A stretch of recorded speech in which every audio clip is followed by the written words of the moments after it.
Last night, I had the absolute pleasure of seeing the new Blade Runner movie in theaters with my boyfriend.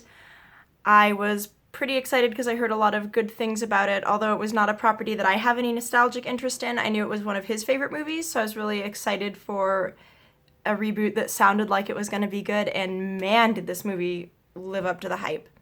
First of all, this is the kind of movie that you really absolutely have to see in theaters at least one time because it is a beautiful movie. Some of the shots are just gorgeous, and the CGI is used very, very well and just looks incredible for the most part. Although there are a couple scenes, like there's one scene where he has some bees on his hand that looks pretty bad, but the scenes with the holograms and the way they did that were just amazing. Like the contrast between the technology and the budget of the two movies is just unbelievable. You can definitely see where they finally got to do everything they really wanted to do, and it looked so good. I also liked that the main characters were less rapey in this movie, although I hated Jared Leto. I hated Jared Leto's character. I hated Jared Leto. He's such a cartoon movie bad guy. He's just this flat, two-dimensional cartoon villain that is just unbelievably cheesy, overly ideologue, an overly exaggerated ideologue, just an absolute bore. I was so not a fan. But luckily, he's a very, very small part of the movie and mostly acts through the proxy of his replicant Love, who is a much more interesting character. I really like the subtle vulnerability and clear moral qualms she has with a lot of her actions and a lot of the struggles she dealt with. I loved how subtle it was and how she often seemed to try to hide it. I thought that was a really great character. I really liked Joy as well. She was just really enchanting. I'm trying to make this review as spoiler free as possible, by the way. Also, I apologize for my lighting. It's winter now, so my cheap lighting setup is really sad. But anyway, Joy was kind of a highlight of the movie for me because she was just such a sweetheart. Every time she was on screen, I just thought she was adorable. And she gave me a lot of feels.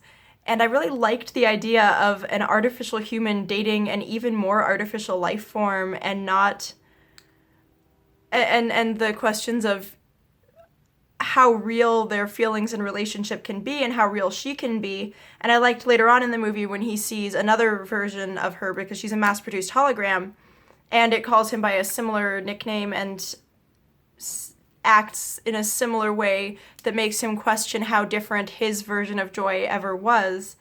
And I just thought that was a really subtle and interesting plot point to have running throughout the movie.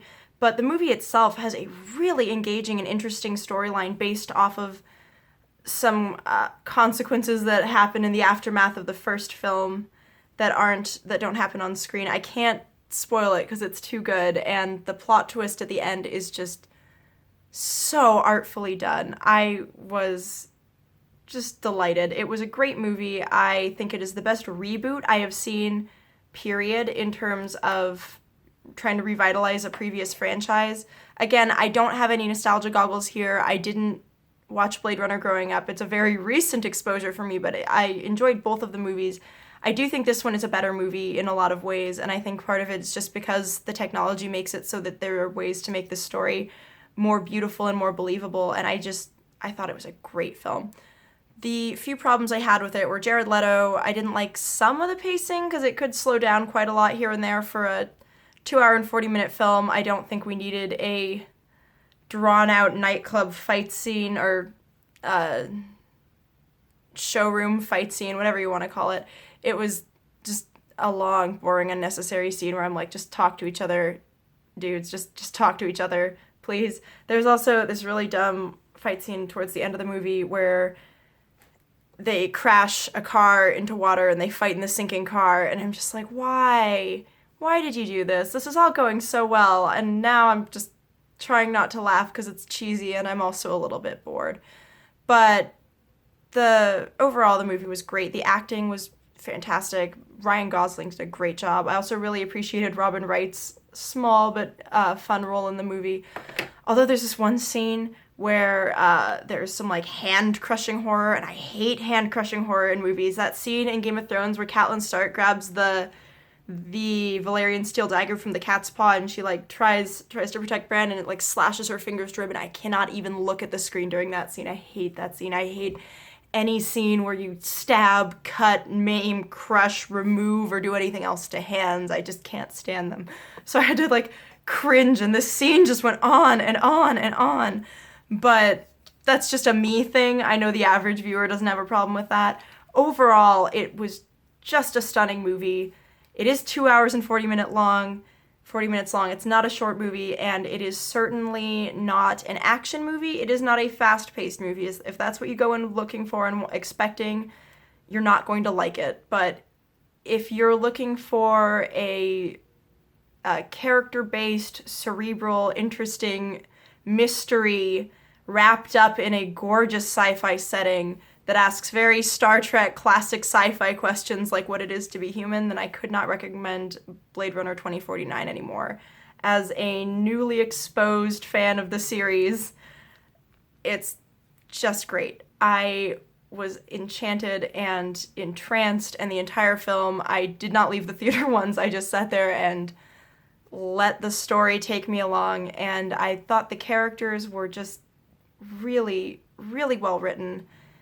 And I really felt for the struggle of the main character. I thought that Ryan Gosling did a fantastic job in really showing the conflict and the depth of the character and his own problems with his self-worth and his understanding of who he is as a person and whether or not he is a person and whether or not his life has value. And the way they ended the film was just as poignant as the way they ended the first film, and it left you asking a lot of the same questions. Also, one last note, I really loved the way that they had all of these extremely consumerist billboards in a very late-stage capitalist sort of world. There were a couple little things where I'm just like, why would you pay so much money to have product placement in a movie where your product placement serves to talk about how shallow and commercialist society has become?